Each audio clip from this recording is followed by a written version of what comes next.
നമ്മൾ മനസ്സിലാക്കേണ്ടത്, നമ്മളെല്ലാവരും ഒരു സംതൃപ്തിയും സന്തോഷവും ഈ ജീവിതത്തിൽ പ്രതീക്ഷിക്കുന്നുണ്ട്. പക്ഷെ അത് പൂർണ്ണമായി നേടാൻ ഈ ജീവിതം കൊണ്ട് പറ്റില്ല. നമ്മളെല്ലാവരും മനസ്സിലാക്കേണ്ട ഒരു കാര്യമാണ്.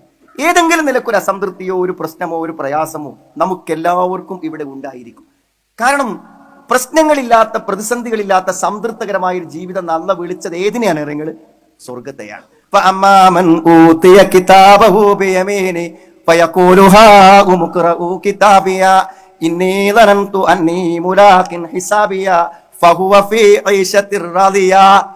കർമ്മങ്ങളൊക്കെ ചെയ്ത് വലത്തെ കയ്യിൽ ഗ്രന്ഥം കിട്ടുമ്പോൾ പറയും, കിതാബിയ, ഒന്ന് വായിച്ചു നോക്കൂ. നിങ്ങൾ ജീവിതത്തിൽ കിട്ടുന്ന ഓരോ അവസരങ്ങളിലും നല്ലത് ചെയ്ത് ചെയ്ത് ചെയ്ത് ആ നന്മകളൊക്കെ ഇവിടെ കാണുമെന്ന് ആഗ്രഹിച്ച് വന്ന എന്റെ മുന്നിൽ ആ നന്മകളൊക്കെ രേഖപ്പെടുത്തപ്പെട്ട ഈ ഗ്രന്ഥം എനിക്ക് എന്റെ വലത്തെ കയ്യിൽ കിട്ടിയിരിക്കുന്നു. കിതാബിയ, എന്റെ ഗ്രന്ഥം ഒന്ന് വായിച്ചു നോക്കൂ എന്നാണ്. എന്നിട്ട് എന്തേ അള്ളാഹ് പറഞ്ഞു,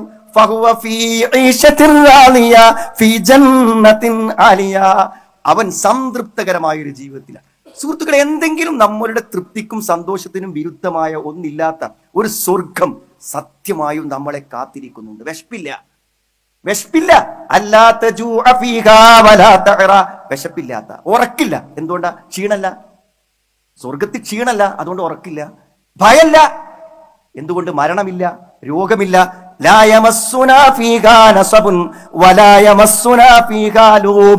ഒരു ക്ഷീണം ബാധിക്കില്ല, അതേപോലെ തന്നെ രോഗം ബാധിക്കില്ല.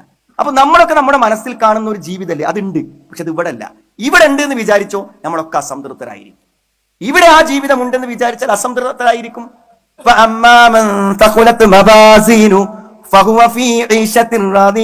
തുലാസുകൾ കനം തൂങ്ങിയാൽ അവന് ഈശത്തുർ റാദിയ, സംതൃപ്തകരമായ ഒരു ജീവിതം. അവിടെ എന്താ സുഹൃത്തുക്കളെ പണി? സ്വർഗത്തിൽ സുഖം അനുഭവിക്കുക, അത് അവിടുത്തെ ജോലി, സുഖം അനുഭവിക്കുക. ഇനി എന്തെങ്കിലും ഒരു വിഷമിക്കുന്ന ഒരു വാർത്ത രാവിലെ പത്രം എടുത്ത് നോക്കിയാൽ സുഹൃത്തുക്കളെ ടെൻഷനാകാത്ത എന്തെങ്കിലും ഉണ്ടോ? ഞാൻ പറയും, ഒരു 3 ആഴ്ച വാട്സപ്പ് ഓഫാക്കിയാൽ നമ്മളെല്ലാ ടെൻഷനും പോകുന്നത്. 3 ആഴ്ച നെറ്റ് ചാർജ് ചെയ്യണില്ല എന്ന് വിചാരിക്കുക, നമ്മളെല്ലാ ടെൻഷനും പോകും. അത്രമാത്രം വിഷമിപ്പിക്കുന്ന വാർത്തകളാണ് നമ്മുടെ മനസ്സിലേക്ക് കുത്തിക്കേറ്റുന്നത്.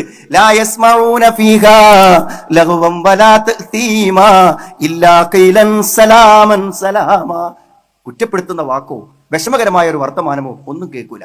അതുകൊണ്ട് അള്ളാഹു സ്വർഗത്തിനെ എന്താ വിളിച്ചത്? സ്വർഗത്തിന്റെ പേര് എന്താണ് സുഹൃത്തുക്കളെ? ഒരു സ്ത്രീ സ്വർഗത്തെ പരിഹസിച്ചുകൊണ്ട് പറഞ്ഞു, എന്താ ഈ സ്വർഗം? അവിടെ കുറെ ഹൂറികളും കുറെ പഴങ്ങളും, എനിക്ക് അതിനോടൊന്നും താല്പര്യമില്ല. സ്വർഗം അവർക്കറിയില്ല. ജന്നത്ത് എന്ന് പറഞ്ഞ വാക്കിന്റെ അർത്ഥം എന്താ സുഹൃത്തുക്കളെ? ഉദ്യാനം. ഇന്നൊരാള്, ഞാൻ പോരുന്ന വഴിക്കിടയിൽ ഒരാൾ ഒരു ബൈക്ക് വന്ന് വഴി ചോദിച്ചു. അപ്പൊ അദ്ദേഹത്തിന് നിലമ്പൂർക്കാണ് പോകേണ്ടത്, എവിടേക്കോ.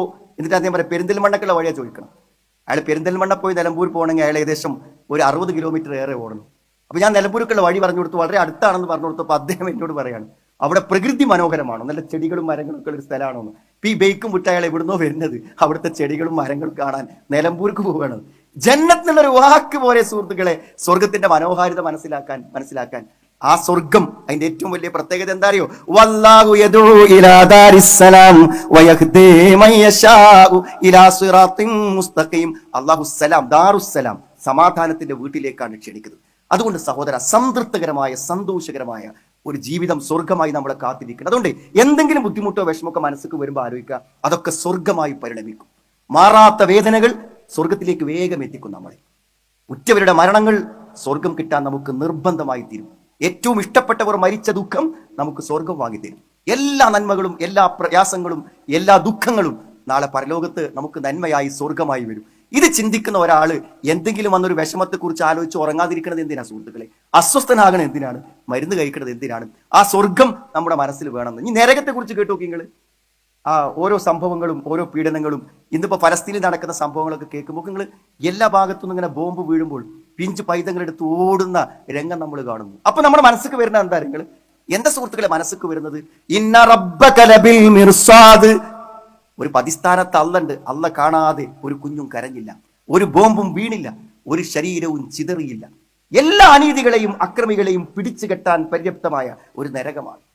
അത്ര ഭീകരമാണത്. നരകത്തിൽ കിടക്കണോ എങ്ങോട്ടെങ്കിലും ഓടോ സുഹൃത്തുക്കളില്ല. പക്ഷെ അവനെ കെട്ടാൻ അവിടെ ചെങ്ങലകളുണ്ട്.